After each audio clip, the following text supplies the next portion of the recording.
لا إله إلا الله لا إله إلا الله لا إله نحمده ونصلي على رسوله الكريم أما بعد فأعوذ بالله من الشيطان الرجيم بسم الله الرحمن الرحيم قل أرأيتم إن كان من عند الله ثم كفرتم به من أضل ممن هو في شقاق بعيد صدق اللہ العظیم۔ سورۃ حامیم سجدہ کی آیت نمبر 52 آپ حضرات کے سامنے تلاوت کی ہے۔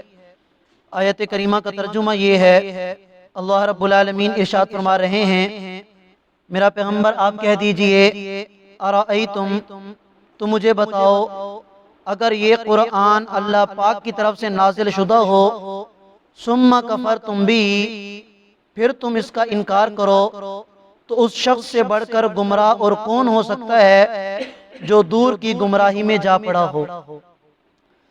اس سے ماقبل آیات کریمہ میں اللہ رب العالمین نے یہ بات ارشاد فرمائی تھی، انہ لکتاب عزیز، کہ اللہ کی پاک کلام قرآن مجید یہ بڑی طاقت والی کلام ہے کہ آج تک کوئی باطل نہ اس کے آگے سے اس پر حملہ کر سکا ہے، نہ پیچھے سے کوئی حملہ کر سکا ہے، اس کی کسی آیت کے مقابلے میں کوئی آیت نہ لا سکا، اور نہ ہی اس کی کسی آیت کو معاذ اللہ غلط ثابت کر سکا ہے۔ فرمایا کہ یہ بڑی قوی اور طاقتور کتاب ہے، اور یہ کس ذات کی طرف سے نازل کی گئی جو صاحب حکمت ہے، ہر طرح کی حکمت سے واقف ہے، اور بذات خود وہ تعریف کے قابل ذات ہے۔ تو میرا پیغمبر آپ ان مشرکوں کو، ان کافروں کو سمجھانے کے لیے، دعوت دینے کے لیے یہ بات ارشاد فرما دیجئے کہ چلو ٹھیک ہے، تم نے اس کتاب کا انکار کر دیا، لیکن اگر یہ کتاب اللہ کی طرف سے ہوئی تو کل کو قیامت کے دن تمہارا کیا بنے گا؟ تم اللہ کو کیا جواب دو گے؟ اگر یہ کتاب اللہ کی طرف سے ہوئی اور پھر بھی تم نے دنیا کی زندگی میں اس کا انکار کیا، تو پھر تم سے بڑا گمراہ اس دنیا میں اور کوئی نہیں ہو سکتا کہ جس نے اللہ کی کلام کا انکار کیا، وہ اللہ کہ جس نے انسان کو وجود عطا کیا، جس نے انسان کو یہ کائنات عطا کی۔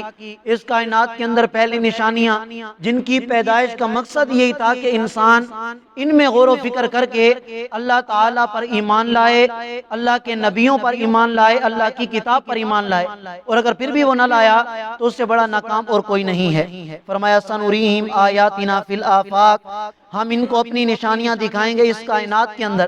اب کتنی بڑی بڑی نشانیاں ہیں، دریا، سمندر، پہاڑ، چاند، تارے، سورج وغیرہ، بڑی بڑی نشانیاں ہیں جن کو انسان دیکھ کر، سوچ سمجھ کر، غور و فکر کر کے یہ کہہ سکتا ہے کہ واقعی اتنا بڑا نظام کوئی تو ذات ہے وہ چلا رہی ہے۔ وہ کون سی ذات ہے؟ اللہ کی ذات ہے۔ وفی انفسہم، اور فرمایا کہ ان کے اپنے وجود میں ہم ان کو نشانیاں دکھائیں گے۔ یہ بیمار ہوں گے، انہیں صحت مل جائے گی، یہ تنگ دست ہوں گے، انہیں وسعت مل جائے گی، کوئی امیر ہوگا وہ غریب بن جائے گا، کوئی وسعت والا ہوگا وہ تنگ دست ہو جائے گا۔